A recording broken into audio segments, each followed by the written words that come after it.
अगाध महिमा तुझा भवानी, वाढ संकटाला आई कृपा करी माझ्यावरी, आई कृपा करी माझ्यावरी, जागवी तेरा सावली आई गोंधळाला ये, गोंधळ मांडला भवानी गोंधळाला ये, गोंधळ मांडला भवानी गोंधळाला ये, गोंधळ मांडला भवानी गोंधळाला ये, गोंधळ मांडला भवानी गोंधळाला ये.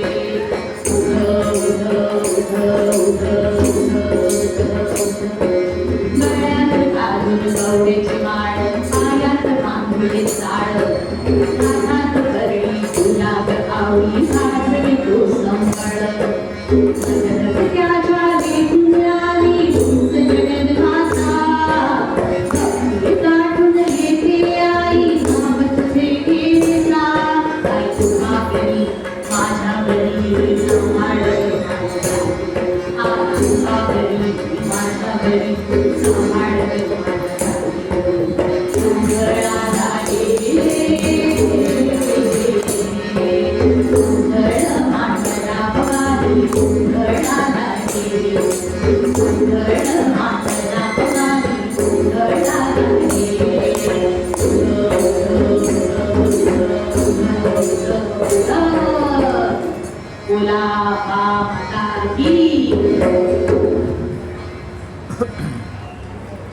तर अशा प्रकारे पुढे कौरव आणि पांडव यांचा जन्म झाला, लहानचे मोठे झाले आणि पुढे कालांतराने असं घडलं पांडू राजाच्या मृत्यूनंतर धृतराष्ट्राला राजगादीवर बसवण्यात आले. पण धृतराष्ट्राला मोह असा झाला की या राजगादीवर आपलाच पुत्र दुर्योधन बसला पाहिजे आणि या पांडूच्या 5 मुलांना या राजगादीवर बसण्याचा अधिकार त्याला द्यायचा नव्हता. मग यासाठी मग पुढे त्या हस्तिनापूरच्या गादीसाठी झालेली भांडणं, युद्ध सगळं आपल्याला ठाऊक आहे. त्यामध्ये आपल्याला वेळ फार घालवायचा नाही, कारण आपल्याला यायचं या जननी जय राजा. आणि पुढे जे युद्ध झालं त्या युद्धामध्ये सगळे कौरव मारले गेले. धृतराष्ट्र गांधारी आपलं राज्य सोडून पुढे वानप्रस्थाश्रमाला संन्यासाश्रमाला निघून गेले आणि त्याच्यानंतर आमचे हे पांडव राज्य करते. पांडवांचा पुत्र अभिमन्यू जो या युद्धामध्ये मारला गेला होता त्याची पत्नी होती उत्तर. आता या उत्तराच्या गर्भामध्ये या कुरुवंशाचा वंश पुढे वाढत होता, त्याचं रक्षण त्या अश्वत्थामापासून आमचे श्रीकृष्णाने केलेलं होतं आणि पुढे हा परीक्षित राजा लहानचा मोठा झाला. हळूहळू सर्व पांडवांनी हिमालयामध्ये जाण्याची आणि पुढच्या आपल्या संन्यास आश्रमाची पूर्णपणे निर्णय घेतला. त्यानुसार ते राजवैभव सगळं त्यांनी परीक्षितीच्या ताब्यात दिलं आणि त्याला राजगादीवर बसवून 5 पांडव निघून गेले. आणि असं झालेलं होतं, द्वापार युग संपत असताना त्या ठिकाणी आमच्या श्रीकृष्णांनी सुद्धा आपला देह संपवला होता.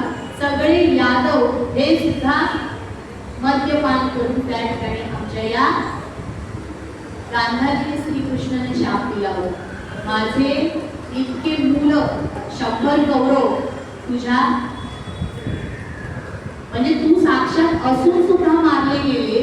कारण जे दुर्योधनाला श्रीकृष्णाने मार्ग सांगितला होता, वल्कल दिसून आईसमोर बरा, खरं तर त्या वल्कलांमुळेच त्याच्या मांडीचा तो भाग उघडा राहिला, झाकला गेला आणि त्यामुळे तो भाग अशक्त राहिला आणि शेवटी भीमाद्वारे दुर्योधन सुद्धा मारला.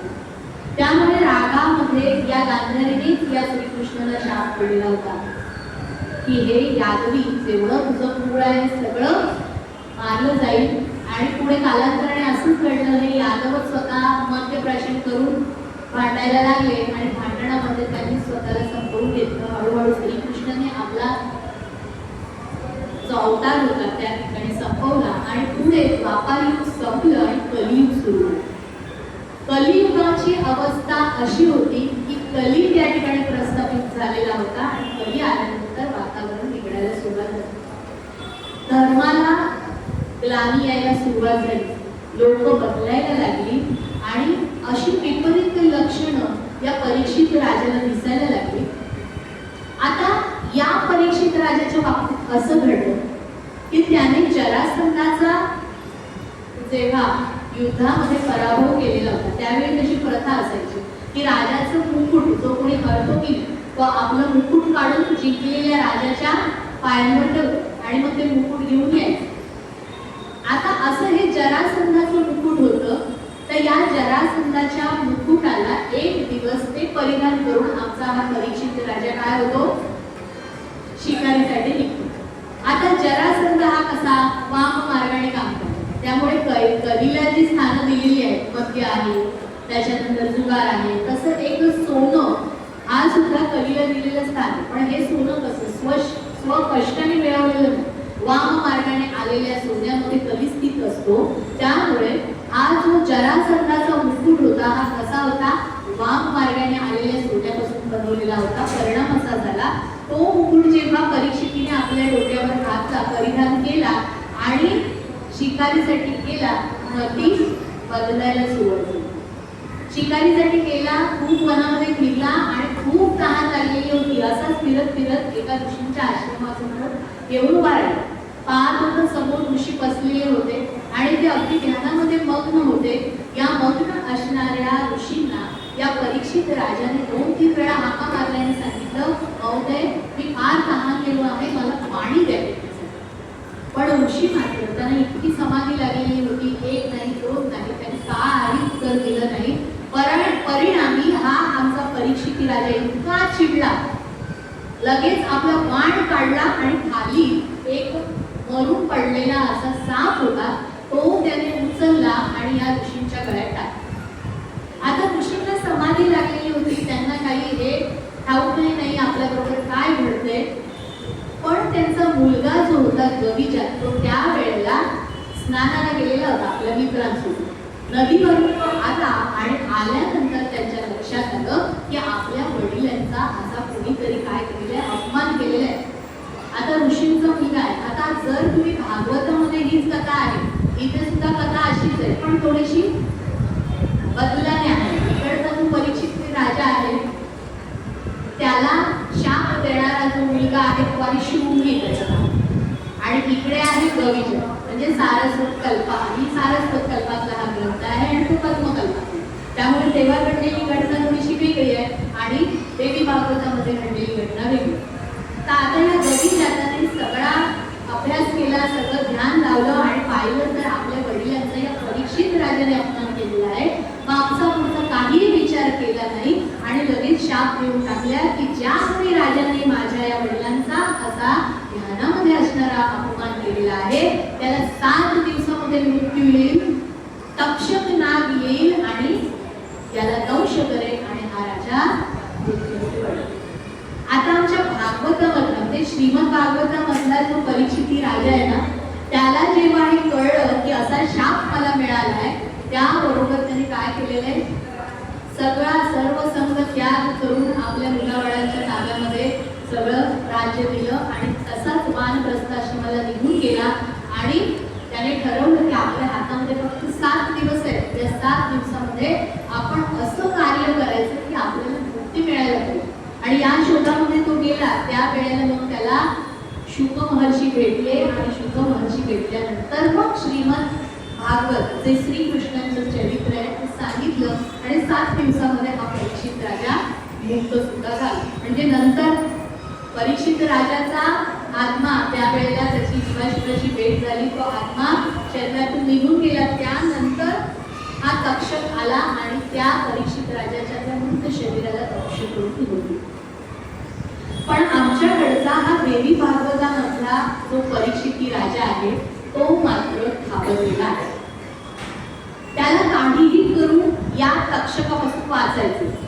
त्याने सगळ्या ऋषीमुनींना बोलवलंय, सगळी चर्चा केलेली आहे की कशा प्रकारे मला या तक्षकापासून वाचता येईल. मग सगळ्यांनी यज्ञ याग सांगितले, अमुक मंत्र पठण करूया, अमुक अनुष्ठान करूया, सगळी चालू झालेली आहे.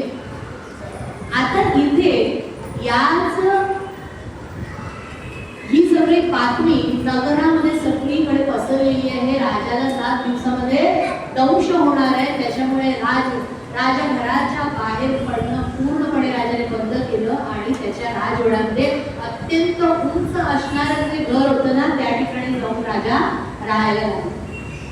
राजनगरीमध्ये राजवाड्यामध्ये कुणालाही आत येण्यासाठी परवानगी नाही, सगळे तिकडे चढवायचे. आता करणार काय? अगदी कीडा मुंगीला सुद्धा राजभवनामध्ये जाण्याची संमती नव्हती. मग हा तक्षक आतमध्ये जाणार कसा? कारण शेवटी ब्रह्मवाक्य ब्राह्मणाच्या मुखातून पडलेले शब्द आहेत, ते सत्यता त्याला देणं हे तक्षकाचं कार्य होतं. त्याच्यामुळे तक्षकाला तिथे काही करून त्या परीक्षिती राजापर्यंत पोहोचायचं होतं आणि दंश करायचा होता. आता करायचं काय?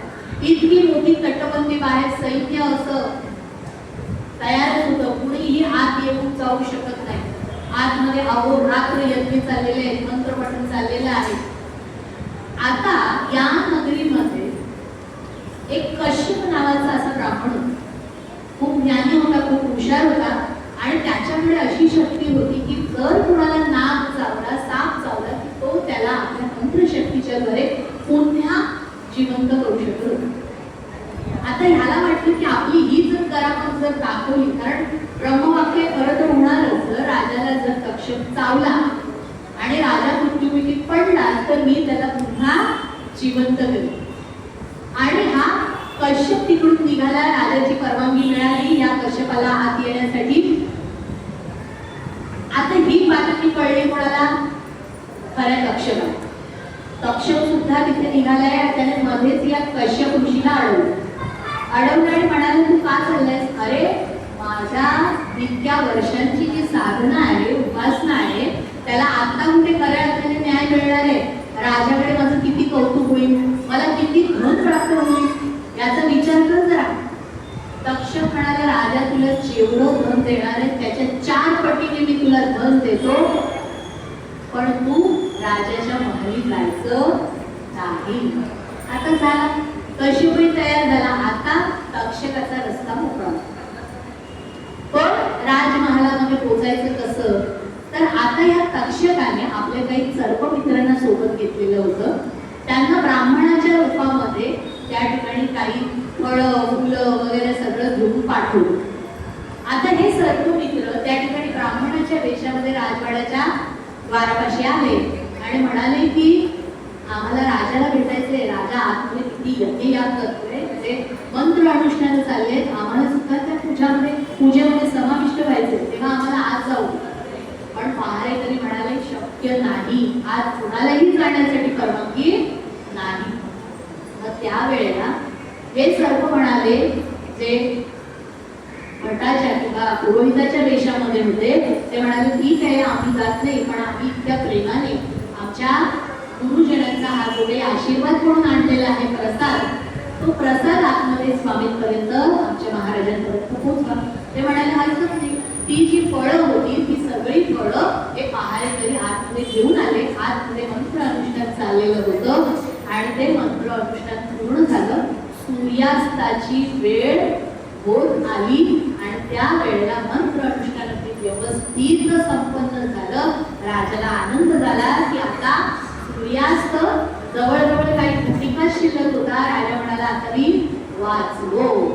आणि त्या वेळेला प्रसाद म्हणून आलेली ती फळं होती, ती फळं कापून प्रसाद म्हणून सगळ्यांना वाटा असं म्हणून राजाने त्या वेळेला एक फळ उचललं आणि कापून ते खाण्याचा प्रयत्न केला. त्या फळामधून एक छोटीशी अळी बाहेर निघाली.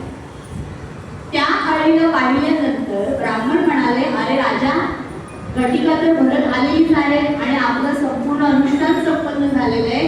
आता फक्त एक शेवटचं कार्य म्हणून ही अळी तुझ्या मांडीवर ठेव, म्हणजे तक्षकाने दंश केला आणि तू शापमुक्त झाला असं होऊन जाईल. तेव्हा आता ही अळी आलेलीच आहे, तर तिला तुझ्या मांडीवर ठेव.